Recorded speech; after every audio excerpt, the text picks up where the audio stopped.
If, as the old adage has it, the first casualty of war is the truth, then it follows that the first battle of any war is won by lies. Lies have always been used to sell war to a public that would otherwise be leery about sending their sons off to fight and die on foreign soil. In times long past, this was easy enough to accomplish. A proclamation by a king or queen was enough to set the machinery of war in motion. But in the modern age of democracy and volunteer armies, a pretense for war is required to rally the nation around the flag and motivate the public to fight.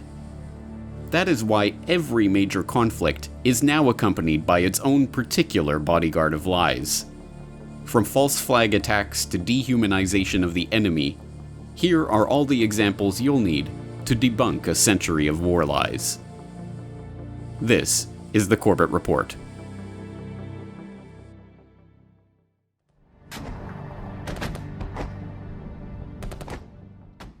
In 1915, the RMS Lusitania, a British ocean liner en route from New York to Liverpool, was sunk by a German U-boat 11 miles off the coast of Ireland.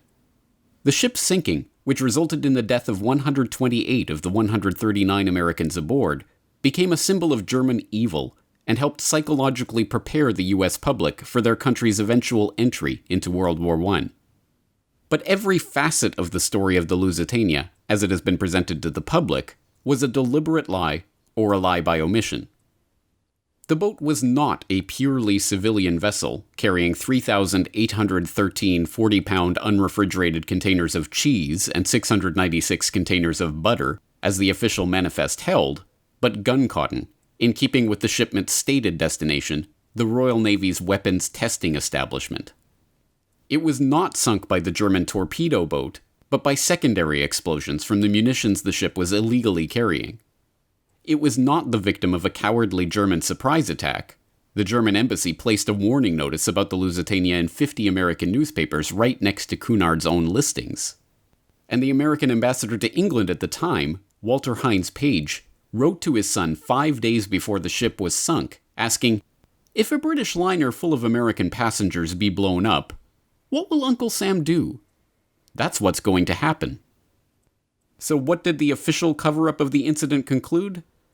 That the dastardly Germans had waged a perfidious sneak attack on an innocent peace boat, of course. And the rest, as they say, is history.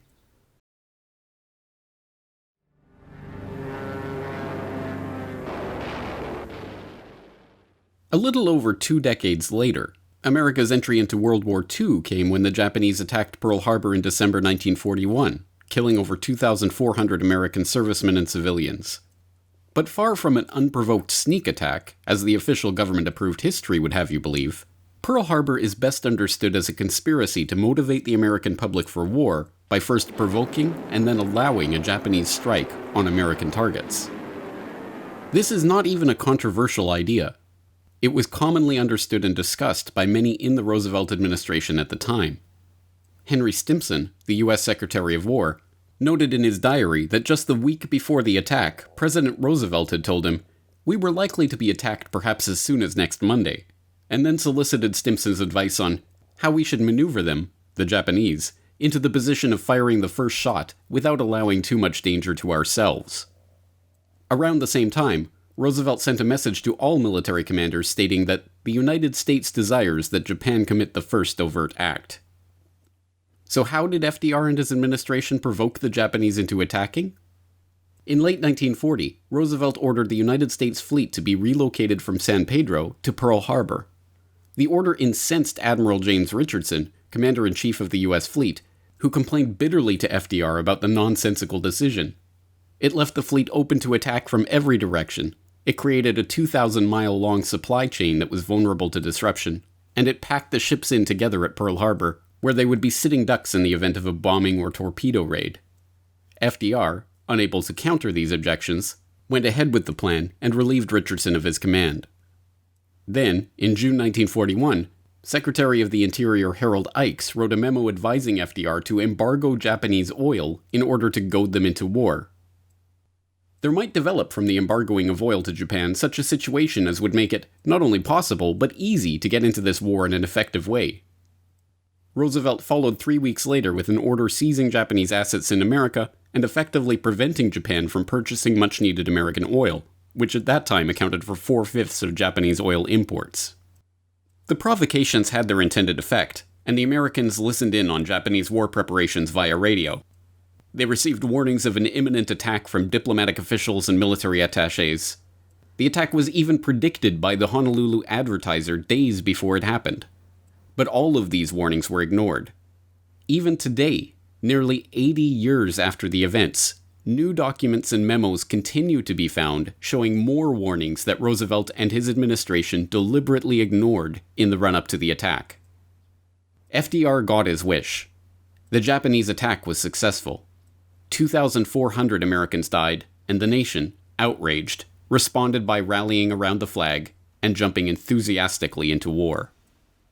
But the Japanese themselves were no innocents when it came to lying their way into war. 10 years before Pearl Harbor, in 1931, Japan was looking for a pretext to invade Manchuria. On September 18th of that year, a lieutenant in the Imperial Japanese Army detonated a small amount of TNT along a Japanese-owned railway in the Manchurian city of Mukden. The act was blamed on Chinese dissidents and used to justify the invasion and occupation of Manchuria. When the lie was later exposed, Japan was diplomatically shunned and forced to withdraw from the League of Nations.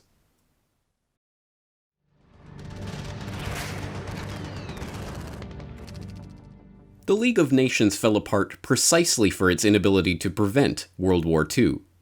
Its successor organization, the United Nations, engaged in its own war lies shortly after its creation to ensure that it would not meet the same fate. The Korean War, waged under the UN flag and sold to the public as a virtuous mission to save the South from the North's communist aggression, was on its face a war that should never have happened. The division of Korea into North and South was not the organic decision of the Korean people, but a plan that originated in an article in 1944 in Foreign Affairs, the journal of the Council on Foreign Relations, which suggested dividing the country up and putting its administration in the hands of the Allies, including the Soviets. When the newly founded UN put that plan into action in 1945, Korea was arbitrarily divided along the 38th parallel, with the US administering the South and the Soviet Union administering the North. Neither was the war itself the organic result of decisions taken by the Korean people. In 1949, Owen Lattimore, a member of the Carnegie and Rockefeller-funded Institute for Pacific Relations and an advisor to the State Department on East Asian issues, wrote, "The thing to do is let South Korea fall, but not to let it look as if we pushed it." In a speech at the National Press Club the following year, Secretary of State Dean Acheson placed Korea outside of the US's defense perimeter of the Pacific, stating that any attack that took place outside of that perimeter would have to be dealt with under the Charter of the United Nations. Taking this as a green light, the North Koreans, heavily fortified and equipped with Soviet military aid, invaded the South. The war began on June 27, 1950, when the UN Security Council passed a resolution calling for members to provide military assistance to restore international peace and security in the area. The Soviet Union, being a veto-wielding member of the Council, could have vetoed the resolution and prevented the UN from engaging in the war, but they abstained from the vote altogether. When General MacArthur, leading the UN forces, managed to repel the North right to the Chinese border, he was prevented from completing the mission by Truman, who would not authorize any operations north of the Soviet-held 38th parallel unless there was no chance of confrontation with either Chinese or Soviet forces.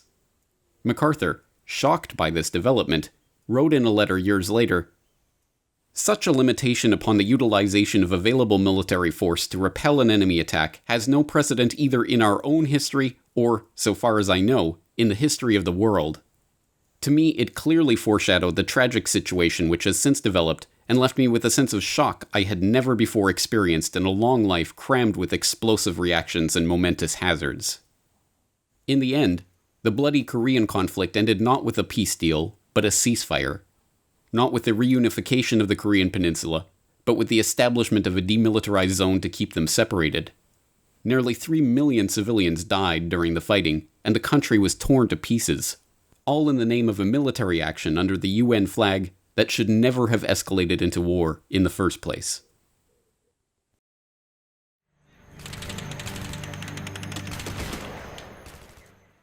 In August of 1964, President Johnson was preoccupied in finding an excuse to justify a formal escalation of American military involvement in Vietnam. That excuse came on August 2nd when the USS Maddox, a destroyer supposedly on a peaceful mission in international waters, reported a surprise attack from North Vietnamese torpedo boats in the Gulf of Tonkin. Just 2 days later, it reported another attack. Johnson responded by launching retaliatory strikes and signing the Gulf of Tonkin Resolution, thus formally launching the Vietnam War. Years later, it was revealed that the story of the Maddox II had been a tissue of lies. The Maddox was not peacefully drifting near Vietnamese waters, minding its own business. It was part of a covert electronic warfare campaign assisting the South Vietnamese in launching attacks on the North. It had not been attacked out of the blue on August 2nd as originally reported, but in fact had fired first.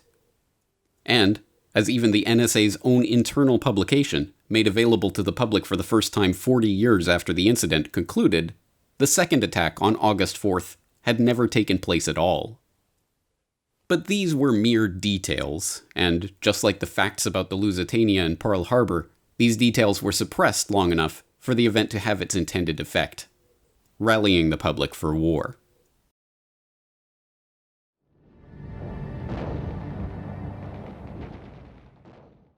The Six-Day War in 1967 between Israel and Egypt, Syria, and Jordan is yet another example of a war which was justified for reasons that were later exposed as lies.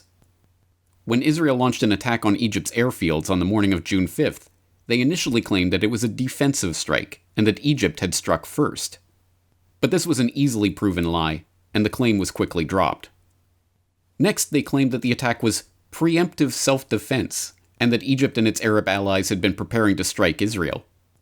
But multiple Israeli officials, including Yitzhak Rabin, later admitted that Egypt had not been preparing a war, or even interested in one. And then, in the most outrageous incident of all, Israel attempted to get America involved in the war by attacking the USS Liberty, a U.S. technical research ship collecting electronic intelligence just outside Egypt's territorial waters at the time of the war. The attack, carried out by Israeli fighter jets and torpedo boats, was relentless. The Liberty was strafed and torpedoed repeatedly, with the crew sending distress messages and even hoisting a large American flag so there could be no doubt as to their identity. The Israeli attack was finally called off an hour and a half into the assault. Israel, caught in a blatant attempt to sink an American ship, offered an apology for mistaking the identity of the vessel. But it was no mistake. In 2007, the NSA declassified intercepts confirming that the Israelis knew they were attacking an American ship, not an Egyptian ship, as their cover story is maintained. Even mainstream historians now characterize Israel's attack on the Liberty as a daring ploy by Israel to fake an Egyptian attack on the American spy ship and thereby provide America with a reason to officially enter the war against Egypt. But the incident was soon memory holed, and to this day, the Six-Day War is portrayed as an act of preemptive self-defense by the valiant Israelis against the dastardly Arab aggressors.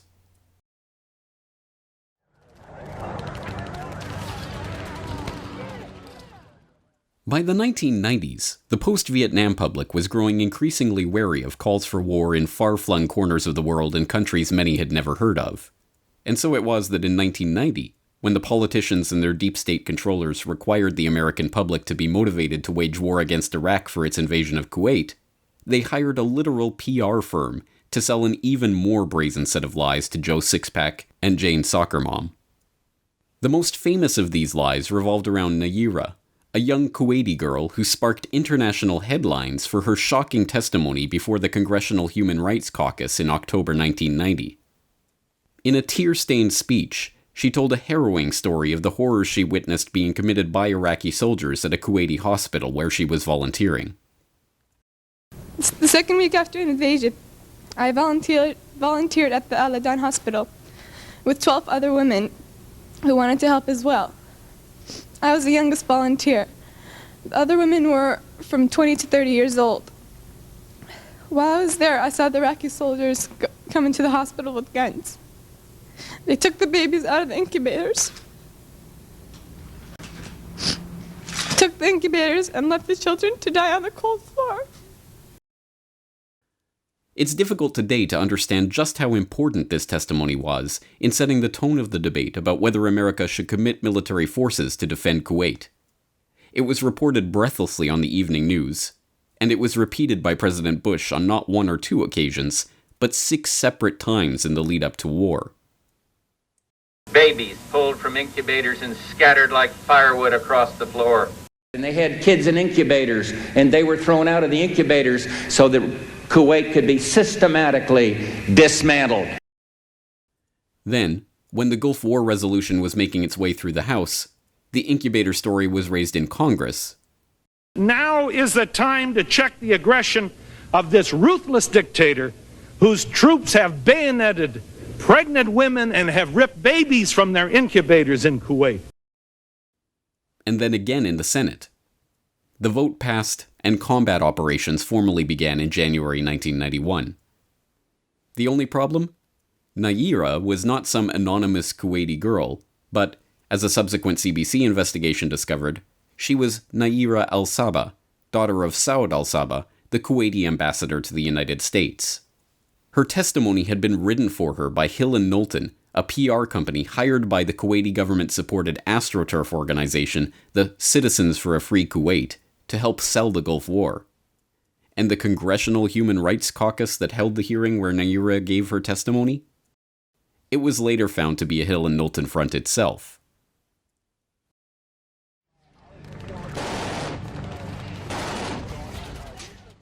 As everyone knows by now, the second Gulf War in 2003 was also built on lies.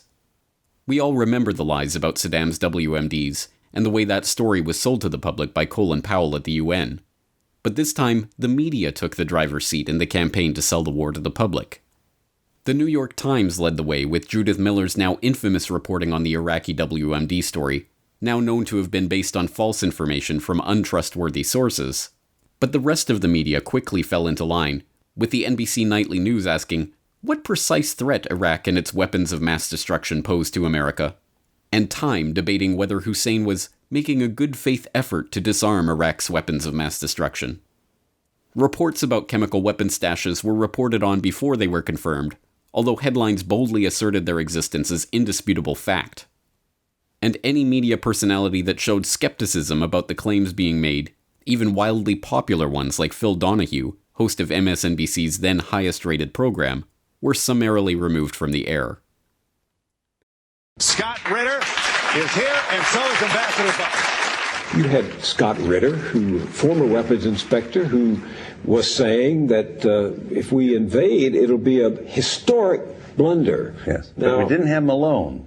He had to be there with someone else who supported the war. In other words, you couldn't have Scott Ritter alone. You could have Richard Furl alone. You could have the conservative. You could have the supporters of the president alone. And they would say why this war is important. You couldn't have a dissenter alone. Our producers were instructed to feature 2 conservatives for every liberal. You're kidding. No, this is absolutely instructed true. From above? Yes. We now know that, in fact, the stockpiles did not exist, and the administration premeditatedly lied the country into yet another war. But the most intense opposition the Bush administration ever received over this documented war crime was some polite correction on the Sunday political talk show circuit. You and a few other critics are the only people I've heard use the phrase immediate threat. I didn't. The president didn't. And it's become kind of folklore that that's what's happened. The president went... You're saying that nobody in the administration said that? I can't speak for nobody and everybody in the administration and say nobody said that. Vice President didn't say that? If you have any citations, I'd like to see them. We have one here. It says, some have argued that this is you speaking, some have argued that the nuclear threat from Iraq is not imminent, that Saddam is at least 5 to 7 years away from having nuclear weapons. I would not be so certain. Mm-hmm. Close to imminent. Well, I've tried to be precise and I've tried to be accurate. No terrorist state poses a greater or more immediate threat to the security of our people and the stability of the world than the regime of Saddam Hussein in Iraq. Mm-hmm.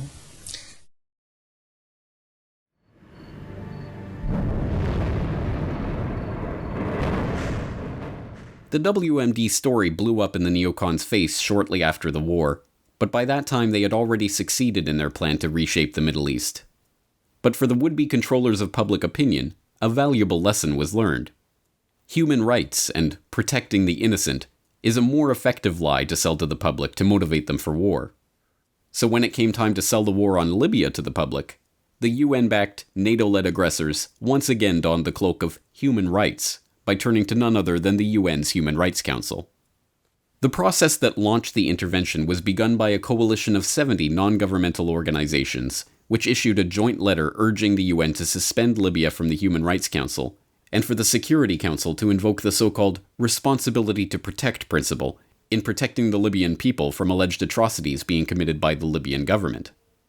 In a special session on the issue on February 25, 2011, the UN Human Rights Council adopted a resolution affirming the NGO's recommendations. The resolution was adopted without a vote. The Security Council immediately passed resolutions 1970 and 1973, authorizing the establishment of a no-fly zone on Libyan military aviation for the protection of civilians and the delivery of humanitarian assistance. 3 days later, using the resolution as its justification, the US, UK, and France began bombing the population of Libya. Meanwhile, the International Criminal Court's chief prosecutor, Luis Moreno Ocampo, began working on the legal basis for the invasion.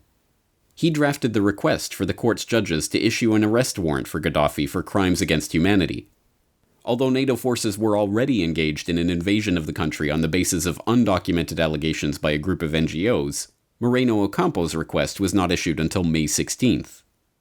On June 28th, the day after the judges agreed to issue the warrant, Moreno Ocampo participated in a press conference in which one reporter asked about the evidence that Gaddafi had ever engaged in the atrocities he was accused of.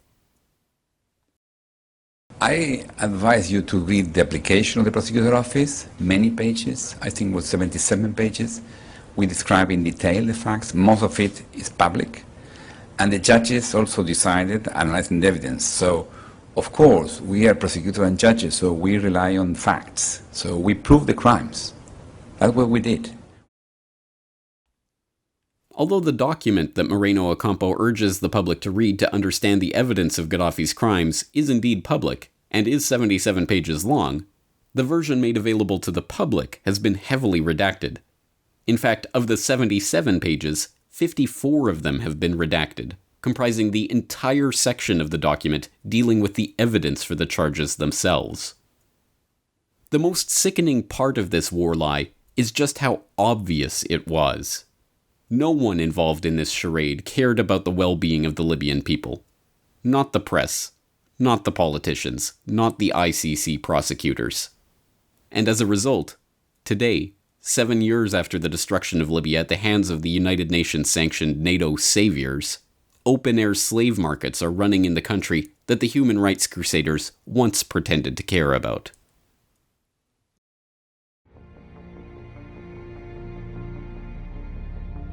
False flags, provocateur conflicts, fake news, and fake human rights crusades.